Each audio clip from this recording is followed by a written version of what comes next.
محمد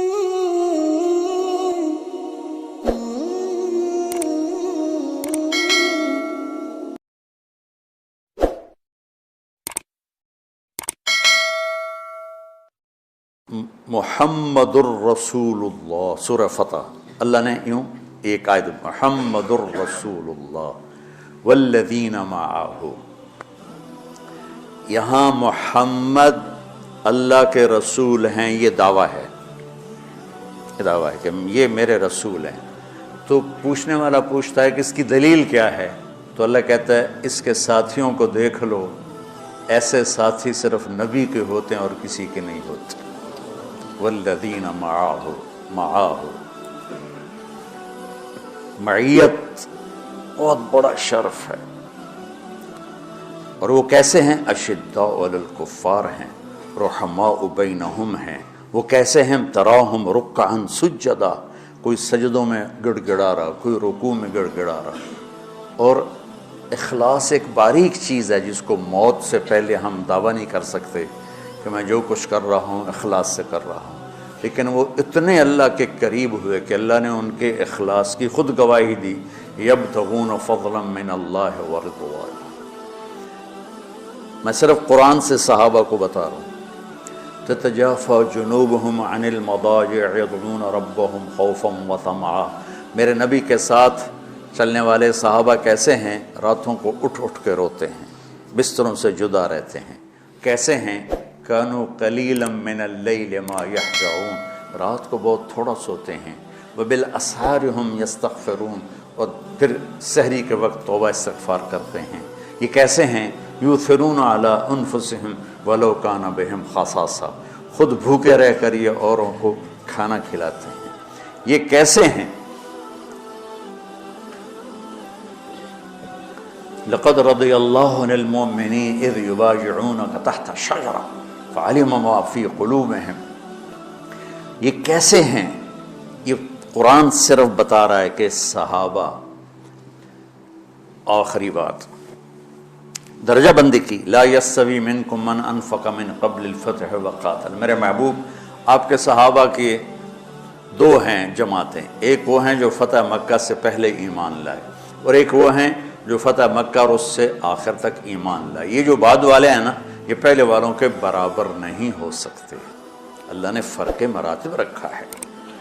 لیکن ایک وعدہ میرا آپ کے ساتھ ہے، کیا وہ کیا ہے؟ کلن وعد اللہ الحسنى، میرا وعدہ ہے آپ کے ہر صحابی کو جنت دوں گا، ہر صحابی کو جنت دوں گا۔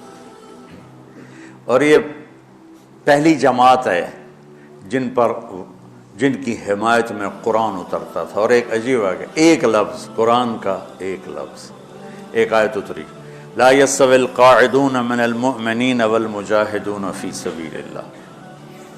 یہ آیت ایسے اتری جیسے میں نے پڑھا ہے کہ اللہ کے راستے میں جہاد کرنے والے اور گھر بیٹھنے والے برابر نہیں ہو سکتے۔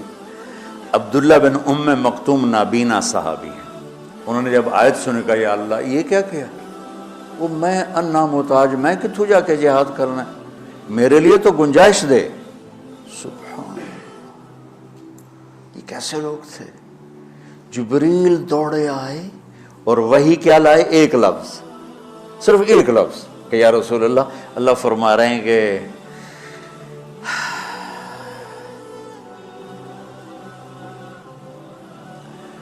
کیا ہے؟ عبس وتولی اذ جاءہ الاعمى، کا میرے بندے کی فریاد میرے پاس پہنچ چکی ہے، لہٰذا اب اس آیت کو یوں پڑھا جائے، لا یستوی القاعدون من المؤمنین غیر اولی الضرر والمجاہدون فی سبیل اللہ، کہ جو معذور ہیں ان کے علاوہ جو صحت مند ٹھیک ٹھاک ہیں وہ اور جو میرے راہ میں ہیں برابر نہیں ہو سکتے۔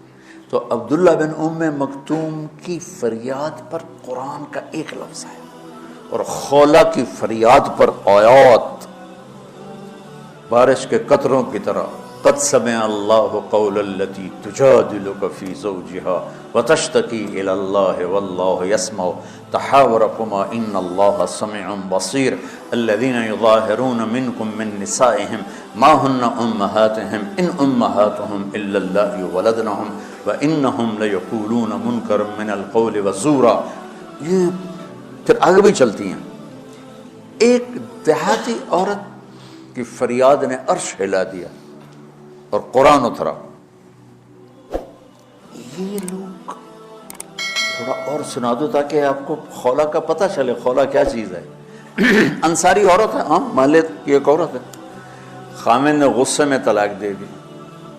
طلاق تھی زہار، تو میرے لیے میری ماں کی طرح ہے. اس طلاق کے بعد رجوع ہو ہی نہیں سکتا تھا.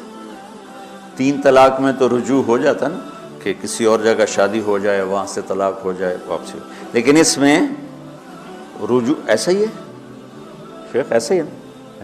اس میں دوبارہ اگر اس کی شادی ہو جائے اور پھر وہاں سے وہ فارغ ہو کر اس سے شادی نہیں ہو سکتی. یہ اس زمانے کا رواج تھا. اب یہ ان کی عمر گزر گئی تھی، جو بھاگی بھاگی اللہ کے نبی کے پاس ہے. یا رسول اللہ، میرے خامن اوس بن مالک نے زہار کر دیا، اوس بن صامت نے مجھ سے زہار کر دیا، تو کیا فتویٰ ہے؟ آپ نے کہا حرمتی علیہ ہے، بیٹی تو حرام ہو گئی. بولیں گے یا رسول اللہ اکل مالی وافنا شبابی، جوانی میری ڈھل گئی، مال میرا کھا گیا وہ، تو میں کہاں جا کے بیٹھوں؟ ماں باپ میرے نہیں ہیں. آپ نے کہا حرمتی علیہ ہے، تو اس پہ حرام ہو گیا. پھر اس نے کہا یا رسول اللہ میرا کیا بنے گا؟ تو آپ چپ ہو گئے. جب وہ مانتی نہیں تو کیا کرو، آپ چپ ہو گئے. حضرت عائشہ رضی اللہ عنہ آپ کو کنگھی کر رہی تھی. جب اس نے دیکھا اللہ کے نبی نے جواب دینا چھوڑ دیا ہے، کہا چلے ٹھیک ہے میں اپنے رب سے بات کرتی ہوں. اس نے وہیں بیٹھے بیٹھے ہاتھ اٹھایا، اے اللہ ان لی من حسبیۃ صغار، اے میرے رب میرے چھوٹے چھوٹے بچے، ان ضممتہم الی فجعوا وان ضممتم الیہ فضاعوا، میرے رب میرے چھوٹے چھوٹے بچے، عمر میری ڈھل گئی، میری دوسری شادی نہیں ہو سکتی. ان بچوں کو میں اپنے پاس رکھوں تو ان کو روٹی کہاں سے کھلاؤں؟ یہ بھوکے مریں گے. خامند کے پاس چھوڑ کے چلے جاؤں تو وہ بھی کمزور ہو چکا ہے، یہ ان کی تربیت کون کرے گا؟ یہ تو برباد ہو جائیں گے. اب اس کی دعا سنو، یا اللہ اپنے نبی کی زبان پر میرے حق میں فیصلہ دے. یہ نہیں کہا کہ تو اپنی شریعت کا فیصلہ سن گیا، اللہ میرے حق میں دینا ہے فیصلہ. اور اللہ تعالیٰ کا قرآن آ گیا، ہاں خولا ہم نے اپنے رحمت کے طفیل تیرے حق میں فیصلہ دے دیا. دھرتی نے کسی نبی کے ایسے ساتھی نہ دیکھے نہ دیکھے گی، اور ایسے عظیم انسان دنیا میں نہ آئے نہ آئیں گے. انبیاء کے بعد عظیم ترین انسانوں کا ٹولہ، لیکن وہ بشر تھے، ان سے خطائیں ہوئیں، ان سے گناہ ہوئے، پر اللہ نے کہا جاؤ ہم نے معاف کر دیا. کلا وعد اللہ الحسنی، جاؤ سب کے لیے جنت ہے. تو میرا اللہ کہہ رہا ہے میرے محبوب. اور اب تھوڑے سے احادیث سے سن لو. آپ نے کہا ابو بکر جنتی، عمر جنتی، عثمان جنتی، علی جنتی، طلحہ جنتی، زبیر جنتی، سعد بن ابی وقاص جنتی، عبد الرحمن بن عوف جنتی، ابو عبیدہ بن جراح جنتی، سعید بن زید جنتی. بلال جب جنت میں جاتا ہوں تیرے پاؤں کی آہٹ اپنے آگے آگے سنتا ہوں. جس نے جنتی عورت کو دیکھنا ہو ام رومان کو دیکھ لے. پھر مناقب صحابہ اٹھا کے دیکھو. میرا ایک امتی آئے گا جنت کے دروازوں پر تو 8 دروازے کھل کے کہیں گے مرحبا ادھر آ جائیں، ادھر ادھر. سلمان فارسی ایسے ہوئے، یا رسول اللہ کون ہے یہ؟ تو آپ نے کہا یہ بیٹھا ہے ابو بکر، اس کو جنت کے 8 دروازے پکاریں گے. عمر ایک محل دیکھا بہت عالیشان، میں سمجھا میرا ہے. جب جانے لگا تو فرشتے نے کہا آپ کے غلام عمر بن خطاب کا ہے. عثمان جنت میں ہر نبی کا رفیق ہے، میرا رفیق تو ہے. پھر حضرت علی کا ہاتھ پکڑ کے کرتے کرتے کرتے یہاں لگا لیا. علی تو بھی خوش ہو جا، جنت میں تیرا گھر میرے گھر کے سامنے ہے. طلحہ زبیر، ہر جنتی کا ایک خادم، میرے 2 خادم طلحہ اور زبیر.